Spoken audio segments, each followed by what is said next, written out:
네, 우선 세미나에 앞서서 BSI에 대해서 짧은 소개를 해드리도록 하겠습니다. 네, 지금 참석해주신 분들 중에서 저희 BSI를 잘 알고 계시는 고객분들도 있으실 텐데요. 간단하게 BSI를 다시 한번 소개해드리겠습니다.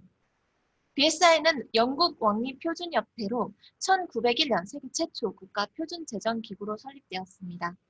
지금은 우리나라에서 국가기술표준원 같은 국가기구가 당연한 형태이지만 그 당시만 하더라도 당연한 형태는 아니었는데요. 최초로 국가표준제정기구로 설립이 되고 나서 현재까지도 BSI는 두 가지 스트림으로 나누어 활동을 하고 있습니다.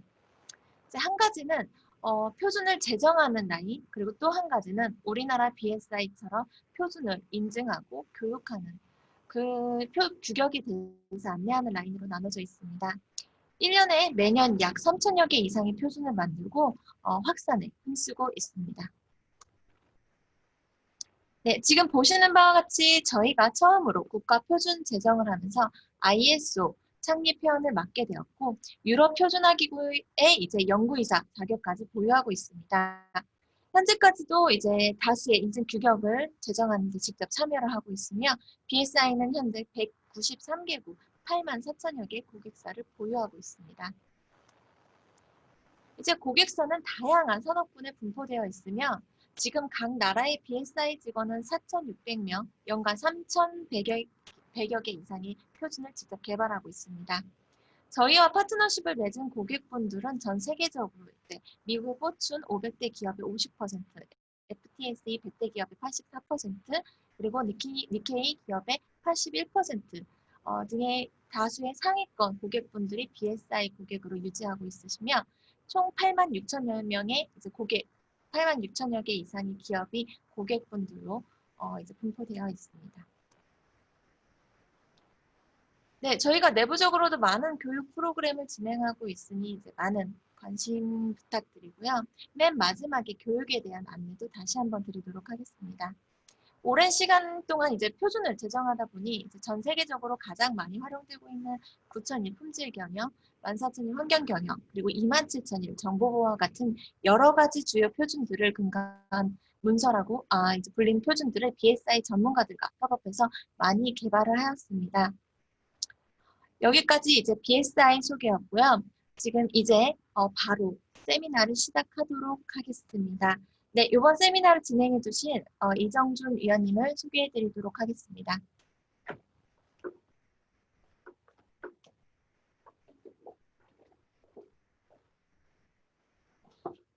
안녕하세요. 지금 방금 소개받은 이정준 심사위원입니다.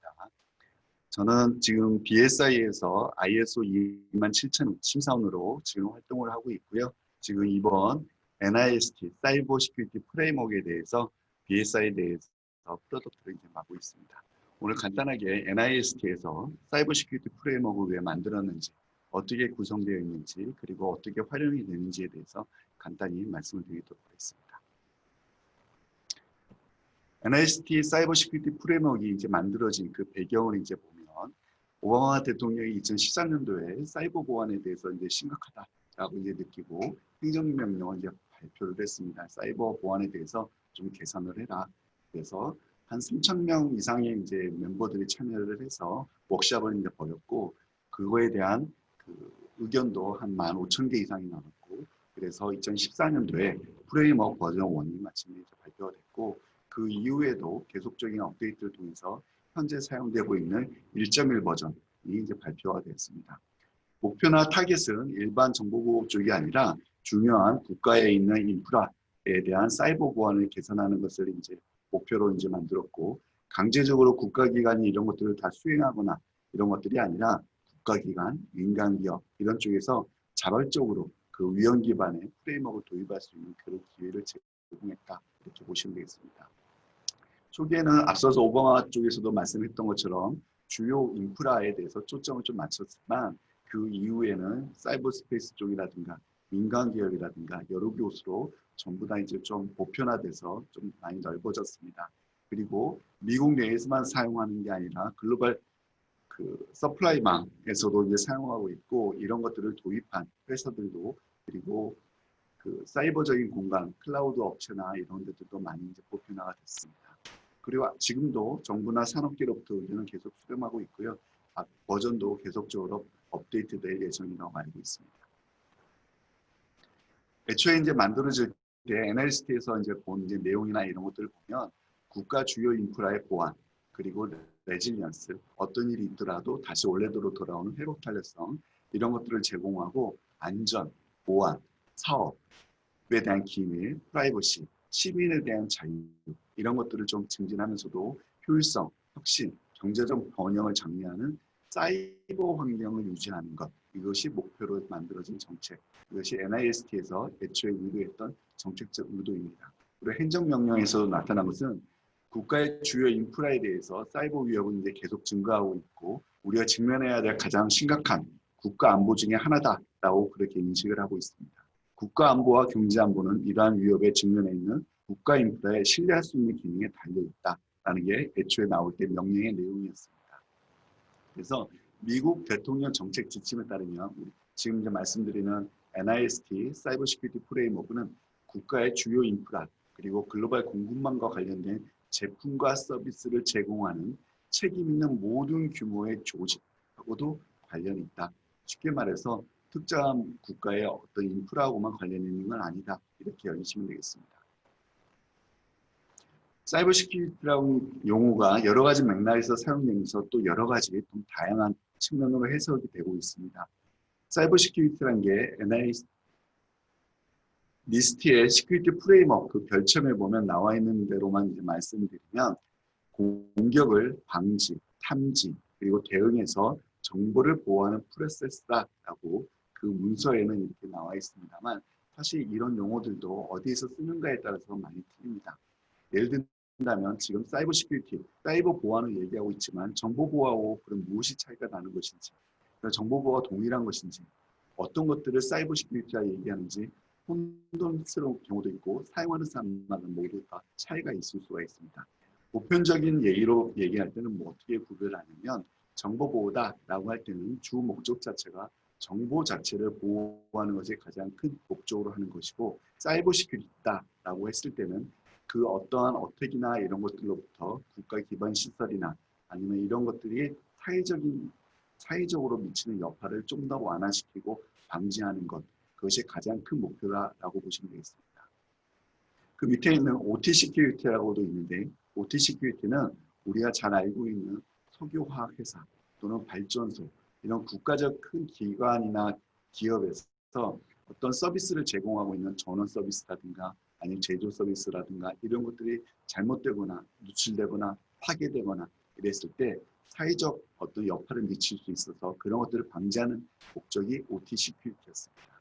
그리고 IT 시큐리티는 여러분이 잘 알고 계신 IT 베이스에 있는 시큐리티, 전자적인 이야기를 많이 했었던 것이고 이 사이에서 사이버 시큐리티라고 하는 그런 내용 자체도 지금은 OT와 IT의 오버랩되는 부분, 우리가 합쳐져서 더 확장되는 부분이라고 보시면 되겠습니다. 예를 든다면 ISO 6244이라고 OT 시큐리티에 대해서 많이 나와 있던 그런 규격이나 표준이 있었는데 이것들이 지금 ISO 27000 시리즈 쪽으로 지금 확장돼서 지금 개발이 되고 있는 그런 사정이다라고 보시면 되겠습니다. 사이버 시큐리티 프레임워크이다라고 얘기했을 때 그러면 간단히 정의상으로 이제 보면 사이버 시큐리티 프레임워크는 유형 기반 접근 방식이다. 그리고 프레임워크의 코어, 프레임워크의 프로파일, 프레임워크의 구현 계층, 티어 이렇게 세 부분으로 구현된 사이버 보안 위험을 줄이는 방법이다 정도로만 이렇게 정리가 되어 있다. 보시면 되겠고요. 이 안에서 말씀드린 것처럼 이 프레임워크라고 하는 것들은 이 안에 솔루션을 제공하는 건 아닙니다. 솔루션은 스스로 이제 만드는 것이고 그런 솔루션을 만들 수 있는 무언가의 하나의 틀을 제공한다라고 보시면 되겠습니다. 사이버 시큐리티가 그렇게 많이 이렇게 위험하다 뭐 이렇게 얘기를 했는데 간단히 9가지 정도 팩트만 한 번씩 같이 리뷰하고 지나가도록 하겠습니다.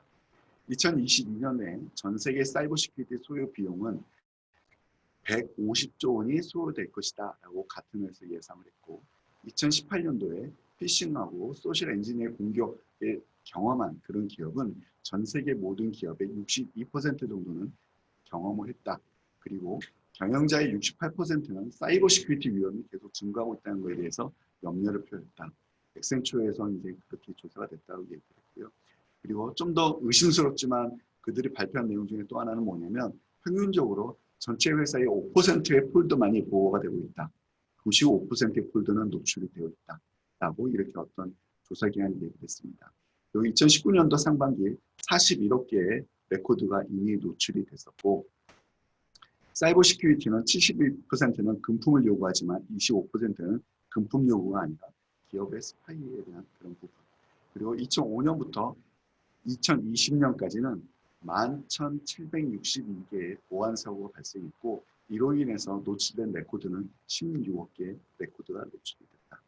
그리고 전체적인 랜섬웨어는 52%가 감소되고 있지만 실질적으로 기업에 대한 감염은 오히려 2018년도에는 12% 늘었다. 그리고 2022년 올해까지 인간하고 기계가 사용하는 쉽게 말해서 IoT나 이런 데도 사용할 수 있고 자동차도 사용하고 많이 하겠지만 이런 비밀번호는 총 3,000억 개로 추산이 된다. 이런 것들이 전부 다 어떤 사이버 스페이스 공간이나 사이버 시큐리티와 연관된 그러한 콘텍스트로 보실 수 있겠습니다. 그럼 중요한 국가기관이 무엇이다 라고 이렇게 얘기를 하고 있는데 그런 것들에 대해서 뭐 샘플로 제가 이렇게 좀 써봤습니다만 맨 위에 있는 거 보시면 이제 헬스케어, 공공보건 부분 가장 요새 이슈가 되고 있는 부분이죠. 예를 든다면 지금 질본이나 이런 쪽에서 확진자나 이런 거에 대해서 우리 그 재난 문자 이런 것들로 이제 발생을 하고 있는데 혹시 이런 재난 문자 시스템이 악의적인 공격을 당하거나 변조를 당하면 엄청나게 많은 재난 문자가 올 것이고 잘못된 재난 문자가 오기도 하고 사람들은 재난 문자 시스템을 끌 것이고 그런 재난 문자에 대한 그런 사회적 서비스나 그런 것들은 혼란에 빠지게 됩니다. 그래서 그런 것들이 중요한 국가 인프라 서비스 이렇게 보실 수가 있고 에너지, 뭐 댐, 홍수, 정보기술 여러분들이 지금 그리고 제가 영위하고 있는 사회적 기반 시설들은 대부분이 크리티컬 인프라스트럭처라고 보실 수가 있습니다. 그리고 국가에서 제공하는 시스템뿐만이 아니라 민간에서 제공하는 시스템들도 중요 국가 인프라 시스템에 들어갈 수 있습니다. 우리가 잘 알고 있는 금융뿐만이 아니라 핸드폰을 사용하는 문자 시스템, 네이버나 카카오의 우리 톡이나 이런 것들도 몇 시간 동안 장애가 생기거나 잘못되거나 그러면 마찬가지로 쓰시는 분들이 매우 많은 불편을 초래하고 그것들이 뉴스에 나오는 현재 그런 시스템입니다. 그래서 우리가 사이버 시큐리티다라고 했을 때 그 대상은 국가에서 만든 그런 시설만 되는 게 아니라 여러분이 근무하고 있는 회사, 여러분들이 제공하고 있는 서비스 자체도 그러한 크리티컬 인프라스트럭처에 들어갈 수 있다라고 보시면 되겠습니다. 그리고 우리가 직접 서비스하는 건 아니지만 혹시 그 서비스를 제공함에 있어서 서플라이로 우리가 참여하고 있거나 이해관계자로 참여하고 있다면 이 역시 리스트의 사이버 시큐리티 프레임워크의 대상이 된다라고 보시면 되겠습니다.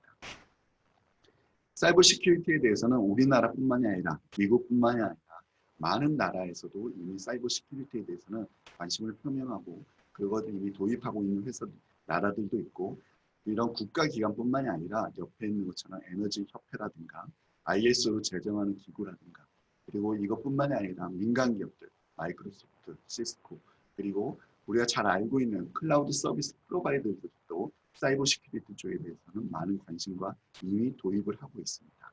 일례로 여러분들이 사이버 시큐리티와 관련된 뭐 인텔의 어떤 프로파일을 찾아보겠다 인터넷 검색만 해도 그들은 스스로 공개를 또 하고 있습니다. 사이버 시큐리티 프레임워크에 지금 어느 정도 그 전파가 될 것인지를 2015년도에 가트너가 예상했을 때는 미국의 국가기관의 50%는 올해까지는 도입을 할 것이다 라고 그때 당시에는 예상을 했습니다만 지금 데이터는 사실은 없습니다. 아마 코로나나 이런 것 때문에 아마 조사가 되지 않고 있지 않을까 생각합니다. 니스트에서 그 사이버 시큐리티 프레임워크를 개발하면서 쉽게 말해서 PDF 문서를 개발해서 사이트에 올리고 이제 끝났다 이렇게 한 게 아니라 미국에 있는 니스트에서 프레임워크를 개발하면서 BSI한테 요청을 했습니다. 그러면 니스트에 사이버 시큐리티 프레임워크를 가지고 인증을 부여할 수 있는 스킴을 만들어주세요라고 요청을 했고 그래서 BSI는 그 요청을 받아서 스킴을 만들었고 2018년도에 사이버 시큐리티 서티피케이션을 최초로 발행을 했습니다. 서티피케이션을 이제 발행을 하게 된다면 회사 내에 여러 가지 활동들이 있을 테고 그 안에서 ISO 27000이 인증을 또 받았을 겁니다. 그러면 사이버 시큐리티에 대한 그 인증 범위는 2701이 인증 범위 내에 있는 특정한 어떤 부분이 이제 인증 범위가 될 것이고, 이 얘기는 뭐냐면 NIST 사이버 시큐리티 프레임워크에 대한 서티피케이션을 받으시려면 반드시 ISO 27000인 인증이 있으셔야 됩니다. ISO 27000인 인증은 기존의 다른 인증들, 예를 들어서 스타 서티피케이션이나 이런 클라우드 서티피케이션을 받을 때도 반드시 베이스로 있어야 되는 인증입니다. 그래서 전 세계적으로 부가적인 인증을 받을 때는 예상컨대 앞으로도 계속적으로 2700의 인증이 있어야지만 받을 수 있는 그런 스킴이 될 것이라고 기대합니다. 서티피케이션은 이제 심사를 받게 되면 리포트에 그 회사의 스코어가 점수가 기록이 됩니다. 1에서 3점, 4에서 6점, 7에서 9점, 12에서 15점 이런 것들이 이제 점수가 기록이 되는데, 점수가 기록이 될 때는 그 회사가 제출하고 있는 에비던스, 그리고 정책 지침이 어떻게 구성이 되어 있는지, 그리고 그러한 통제나 그러한 액티비티들을 어떻게 관리하는지, 그리고 그것들이 실제로 의도한 바에 맞게 효과가 있는지를 판단을 해서 리포트에 점수가 이제 식별이 되어 있고, 종합적으로 이 회사는 티어 1이다, 티어 2다, 티어 3다, 티어 4다가 결정이 돼서 리포트에 기록이 됩니다. 당연히 티어 4가 더 높은 등급이다 라고 보시면 됐고, 이 티어들에 대해서는 뒤에서 다시 한번 또 설명을 드리겠습니다. 점수가 이제 표현이 된다고 했지만 인증서에 보면 이렇게 좀 더 스파이더 차트나 이런 식으로 해서 전체적으로 그 ISO 27001은 통제 항목이라고 얘기하지만 리스트에서는 우리가 카테고리라고 얘기를 하는데, 그런 카테고리별로 점수가 이렇게 도표화돼서 심사원이 평가한 내용들을 리포트를 통해서 받아보실 수가 있습니다. 그리고 마지막으로 성공적으로 인증이 끝났다 그러면 BSI 인증 마크뿐만이 아니라 NIST에 있는 사이버 시큐리티 프레임워크 마크까지 같이 해서 인증서가 발행이 됩니다. 인증서에는 이 조직이 티어 몇이다라는 것은 인증서에는 존재하지 않습니다. NIST 사이버 시큐리티 프레임워크에 그러면 받으면 왜 좋은지, 또는 왜 받아야 되는지에 대한 그 이점을 이렇게 간단히 말씀드리면, NIST 사이버 시큐리티 프레임워크는 어떤 프로세스를 이 안에 미리 정해놓지는 않았습니다. 어떤 식으로 진행을 하시든 어떻게 하시든 해당하는 결과만 도출하면 되는 형태로 저장이 되어 있고, 그리고 그런 프로세스나 이런 것들이 사전에 정의가 되어 있지 않기 때문에 여러 가지 방법으로 확장이 또 가능합니다. 그리고 어떤 비즈니스를 영위하시든 회사 내의 데이터가 어떤 형태이든 간에 사이버 시큐리티 프레임을 도입할 수 있어서 좀 더 중립적이라고 말씀드릴 수 있고, 그러다 보니까 커먼한 구조를 갖고 있다고 보실 수 있습니다. 그리고 나중에 사이버 시큐리티 프레임워크 뒤쪽에서도 얘기할 수 있고, 나중에 그 사이버 시큐리티 프레임워크 PDF를 다운로드 받아보시면 그런 액티비티들이 ISO 표준이라든가 코빗이라든가 62443이라든가 어디하고 어떻게 매핑이 되어 있는지를 확인해 보실 수가 있습니다. 그리고 앞서서 제가 간단히 말씀을 드렸지만 사이버 시큐리티 프레임워크는 그 조직만 참여하지는 않습니다.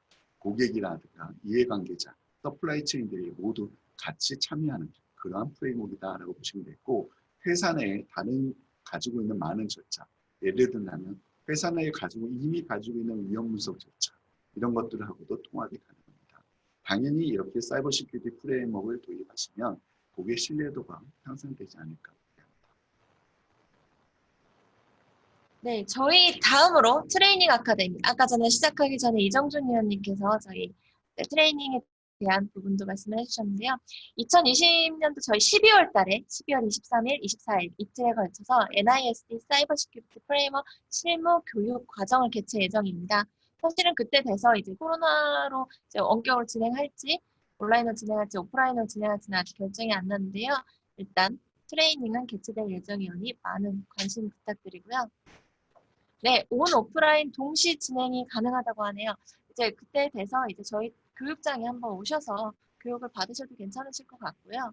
이제 온라인으로 진행, 우려가 되시면 온라인으로 참석 부탁드리겠습니다. 세미나 참석자의 하나에서 이제 신청해 주시면 저희 세미나 참석했습니다 말씀해 주시면 저희 20% 할인 제공해 드릴 예정이니 많은 참여 부탁드리겠습니다. 네, 이로써 이제 저희 오늘 온라인 세미나는 마쳤고요. 맨 마지막에 저희가 설문조사를 진행할 예정입니다. 아마 설문조사 창이 뜨셨을 텐데요. 저희 설문조사 진행해 주시고요. 진행해 주시는 분들에 한해서 5분 저희가 랜덤으로 추첨해서 저희 스타벅스 쿠폰 추가적으로 보내드릴 예정이오니 네, 네, 그렇게 참석해 주시고요. 저희 혹시 저희 기존 고객분들도 있으시고 지난번 참석자분들도 많으셔서 다시 한번 말씀드리는 부분입니다. 저희 카카오톡에 채팅창에다가 카카오톡 친구 창에다가 이제 저희 BSI라고 검색하시면 저희 카카오톡 친구 추가가 가능합니다. 친구 추가해 주시고 나서 저희한테 말씀해 주시면 저희가 그분들께도 스타벅스 쿠폰 추가적으로 전달 드릴 예정이오니 저희 지금 설문조사 마치시고 나서 카카오톡 여신 다음에 BSI 검색하셔서 친구 추가, 많은 친구 추가 참여 부탁드리겠습니다.